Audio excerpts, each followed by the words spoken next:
अब ये दिवाली कितनी अच्छी रहेगी वो तो कोई नहीं जानता, कंसिडरिंग उससे पहले बहुत मैसिव सेल ऑफ आ चुका है। 24,133 पर इस समय निफ्टी बैंक 800 पॉइंट नीचे। ये एक ऑर्डिनरी सेल ऑफ नहीं है, पिछले 3-4 ट्रेडिंग सेशन से। इनफैक्ट मैं देख रही थी इस हफ्ते, if I am not wrong, लगभग 3% निफ्टी करेक्ट कर चुका है और मिड कैप्स में करेक्शन ज़्यादा है।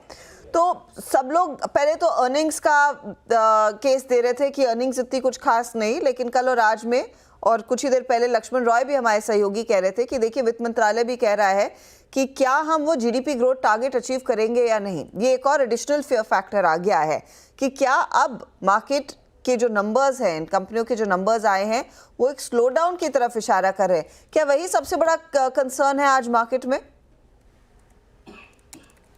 देखिए, अर्निंग्स एक तरफ से पहले भी हमने इस बात का जिक्र किया है कि जून क्वार्टर तो खराब ही था और इस क्वार्टर में भी ऐसा कुछ खास इम्प्रूवमेंट एक्सपेक्टेड नहीं था, और उसी के बराबर जो भी नतीजे आ रहे हैं वहां पे भी ऐसा कोई बहुत ज्यादा पॉजिटिव रिजल्ट्स नहीं दिखाई दे रहे हैं। मार्केट में माहौल एक तरफ से मंदी का हुआ है, इसलिए क्योंकि वैल्यूएशंस तो काफी महंगे हो चुके थे, और ये सेकेंड कॉन्जिक्यूटिव क्वार्टर है जहां पे रिजल्ट्स एक तरफ से कोई पॉजिटिव मोमेंटम नहीं दिखाई दे रहे हैं।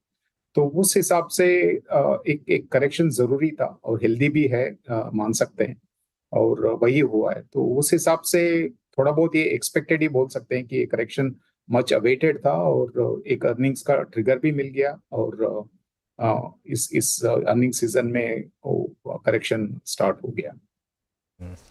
मीनवाइल वो चोला के एनपीए नंबर बढ़ के आए हैं हर्षद, ग्रॉस और नेट दोनों। तो एसेट क्वालिटी तो खैर थोड़ी सी ख़राब हुई है, और बाकी अब एक और थोड़ा सा डिटेल्स देखेंगे। अभी के लिए स्टॉक लोअर लेवल से अच्छी खासी रिकवरी दिखा रहा है। Harsha ji, good afternoon. I know stock specific आप कमेंट करेंगे नहीं, लेकिन इंडसइंड बैंक ने जो मूड माहौल बिगाड़ा आज, क्या वो एक बड़े खतरे की घंटी है पूरी मार्केट के लिए, या एक सिर्फ स्पेसिफिक इशू है? देखिए, कोई एक स्पेसिफिक स्टॉक के ऊपर मैं कमेंट नहीं करना चाहता हूं, लेकिन अगर एसेट क्वालिटी का बात करें तो जरूर एमएफआई सेगमेंट और अनसिक्योर्ड लोन्स जो हैं, पर्सनल लोन्स, वो दोनों सेगमेंट में थोड़ा बहुत स्ट्रेस दिखाई दे रहा है पूरा ही बैंकिंग सिस्टम में। और अगर आप बैंक्स को देखेंगे तो एमएफआई और क्रेडिट कार्ड्स में उनका जो प्रोपोर्शन रहता है वो बहुत ज्यादा नहीं होता है, और होपफुली ये एक पासिंग फेस है, यहाँ से अच्छे से बाहर आना चाहिए। लेकिन जरूर एक तरफ का एक शॉर्ट टर्म हेडविंड बोल सकते हैं जो एमएफआई सेगमेंट में स्ट्रेस बढ़ता हुआ नजर आ रहा है। उसकी वजह से थोड़ा बहुत जो एसेट क्वालिटी का किसी को एक तरह से फियर ही नहीं था बैंकिंग सेक्टर को देखते हुए, वो थोड़ा सा उस माहौल में थोड़ा सा चेंजेस दिखाई दे रहे हैं, और उसी कारण स्टॉक्स में रिएक्शंस भी ज्यादा दिख रहे हैं। पर हर्षा जी, जो इस बार इस अर्निंग सीजन में प्राइस डैमेज हुआ है वो है एफएमसीजी, और ये वो एफएमसीजी है जो कि बीते 2 साल में 3 साल में स्पेशली पोस्ट कोविड अपनी जो मूलभूत परिभाषा होती है, जैसे कहते हैं ना, आई मीन डिफेंसिव्स, उन्होंने डिफेंसिव्स नहीं, उन्होंने एग्रेसिव स्पेस की तरह रिटर्न दिए। मेरे ख्याल से मात्र जून जुलाई अगस्त में ही ये लगभग इंडेक्स 7-8 हज़ार पॉइंट भागा था। इस फॉल को आप कैसे रीड कर रहे हैं, और अभी क्या फर्दर प्राइस डैमेज है जिस प्रकार के नंबर्स रहे, और मोर स्पेशली जिस प्रकार की कमेंट्री रही है? वीरेंद्र जी, देखिए, बिजनेस तो जरूर डिफेंसिव है, लेकिन स्टॉक मार्केट में वैल्यूएशंस को भी एक तरफ से नजर रखने पड़ेंगे। अगर वैल्यूएशंस को नजरअंदाज करते हैं तो जो डिफेंसिव बिजनेस है वो आपके पोर्टफोलियो में डिफेंसिव नहीं भी हो सकता है। वही इस नतीजों से और इस मार्केट रिएक्शन से पता चल रहा है, क्योंकि जो एक तरफ से माहौल बन गया था कि रूरल कंजम्पशन इंप्रूव होने वाला है और अर्बन कंजम्पशन में कोई रुकावट नहीं है, और उसके चलते हुए काफी कुछ इंक्रीमेंटल जो एक्सपोजर था वो एफएमसीजी और कंजम्पशन सेक्टर्स में गया था, और ये एक रिसेंट फिनोमेना था। उसके हिसाब से जो नतीजे आए हैं उसमें कोई ऐसा ग्रीन शूट्स नहीं दिखाई दे रहे हैं रूरल कंजम्पशन को लेते हुए, बल्कि अर्बन कंजम्पशन या डिस्क्रिशनरी कंजम्पशन जो ठीक ठाक चल रहा था वहां पे शायद 1-2 क्वेश्चन मार्क्स आ गए हैं। तो ये सब देखते हुए, और जो शॉर्ट टर्म परफॉर्मेंस था, इतना स्ट्रॉन्ग रैली था इस सेगमेंट में, एक तरफ से प्रॉफिट बुकिंग हुआ है और मार्केट का नर्वसनेस भी एक एडिशनल फैक्टर है, जहाँ पे हमने देखा है कि जहाँ जहाँ पे भी स्टॉक्स में नतीजे खराब आए हैं या एक्सपेक्टेशन से नीचे आए हैं, वहाँ पे ज्यादा इम्पैक्ट दिखाई दिया है।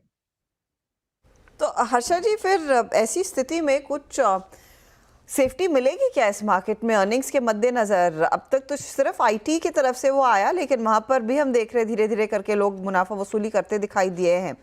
कुछ है जो सेफ रख सकता है आपके पैसे को? कुछ पोजीशंस आप लोग ऐसे शिफ्ट कर रहे हैं क्या? जरूर आईटी सर्विसेज में थोड़ा बहुत डिफेंसिव पोजीशनिंग अभी भी हम बना सकते हैं। यहाँ पे एक साइक्लिकल जो रिकवरी दिखाई दे रहा है डिस्क्रिशनरी आईटी स्पेंड में, उससे लगता है कि शायद अगले 2-3 क्वार्टर्स में ग्रेजुअल रिकवरी दिखाई देगा बिजनेस मोमेंटम में। और ये भी होप है कि जो एआई अडॉप्शन होगा उसके लिए जो क्लाउड माइग्रेशन करना है, उसमें भी भारतीय जो आईटी सर्विसेज कंपनीज है उनके कारोबार बढ़ सकता है। तो ये सब देखते हुए शॉर्ट टर्म और even medium to long term में यहाँ पे ठीक ठाक बिजनेस मोमेंटम हो सकता है। तो हमें लगता है कि यहाँ पे मार्केट में जितना वोलेटिलिटी होगा उतना नजर नहीं आएगा शायद।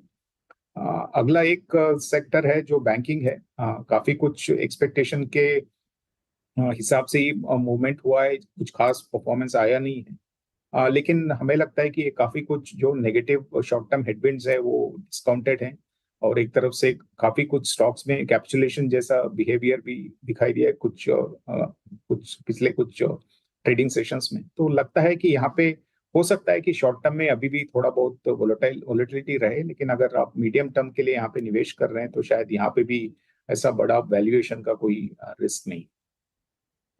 अच्छा, बजाज ऑटो ने आके बोला कि फेस्टिव सीज़न उतना अच्छा नहीं रहा है, और अब ये क्लियरली एक नज़र आ रहा है कि इवन वाइट गुड्स में भी शायद उतना अच्छा ना रहा हो फेस्टिव सीज़न। क्या मार्केट में और ज़्यादा करेक्शन के लिए अब स्पेशली मिड कैप और स्मॉल कैप में हम तैयार हैं फिर?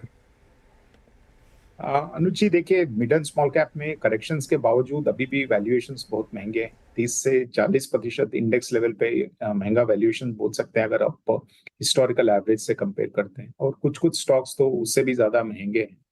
और अगर उन्हीं सेगमेंट्स में अगर अर्निंग्स का कंफर्ट नहीं है, जहां पे भी नतीजे आ रहे हैं और वहां पे डिसअपॉइंटमेंट्स दिखाई दे रहे हैं, तो जरूर वहां पे और रिस्क हो सकता है। लेकिन लार्ज कैप सेगमेंट को देखेंगे तो मोटा मोटा वैल्यूएशन का जो रिस्क था वो हट गया है। तो यहाँ पे अगर आप निवेश करेंगे तो शायद ठीक ठाक ही एक्सपीरियंस होना चाहिए, अगर लमसम भी आप करते हैं, और जब आपका निवेश का होराइजन जो है वो 3 या 5 साल है। लेकिन मिड एंड स्मॉल कैप में वो बोलना अभी भी मुश्किल है। तो एक तरफ से अभी भी वो वैल्यूएशन रिस्क जो है वो वहाँ पे अभी भी है। हर्षा जी, ऐसे में मतलब जो इस वक्त के आंकड़े हैं, जिस प्रकार की कंज्यूमर डिमांड है, आप कोई कॉल लेंगे इस वक्त रियल एस्टेट पर, जहां पे CY24 और even I think from mid of 23 हमने स्टॉक्स में वर्टिकल राइज देखा था? रियल एस्टेट में अभी भी हमारे कुछ स्टॉक पोजीशंस हैं, लेकिन ऐसा तो नहीं है कि पूरे सेक्टर पे हमारा कुछ बड़ा सा ओवर एक्सपोजर है या ओवर वेट है। तो हमें लगता है कि इस सेगमेंट में भी काफी कुछ स्टॉक्स का परफॉर्मेंस बहुत बेहतर रहा है मार्केट के हिसाब से। तो जहां जहां पे भी वैल्यूएशंस महंगे हुए हैं और स्टॉक परफॉर्मेंस एक तरफ से रिलेटिवली बेटर था मार्केट से, वहां पे थोड़ा सा सावधान रहना चाहिए, क्योंकि जब करेक्शन का माहौल आता है तो यही सब सेगमेंट्स में प्रॉफिट बुकिंग होती है जहाँ पे पैसा बना है। तो हमें लगता है कि जैसे पहले भी हमने बात किया, आईटी सर्विसेज और बैंकिंग के अलावा काफी सारे सेगमेंट्स में करेक्शंस कंटिन्यू हो सकते हैं। ऐसा तो नहीं है कि हर दिन नीचे का लेवल देखने को मिलेगा, लेकिन जरूर एक कंसोलिडेशन जैसा फेज रहेगा जहाँ पे थोड़ा सा डाउनवर्ड बायस रहेगा शायद कुछ और दिन के लिए। हर्षा जी, बहुत बहुत शुक्रिया, आप इस कार्यक्रम में शामिल हुए और सभी इंडस्ट्रीज पे सेक्टर्स पे अपना आउटलुक शेयर किया आपने। बहुत बहुत शुक्रिया, और एक बार फिर से CNBC आवाज़ परिवार की तरफ से आपको इस त्यौहार की, दीपावली की अग्रिम शुभकामनाएं। Thank you. चलते हैं अनुज, थोड़ी रिकवरी है 24,100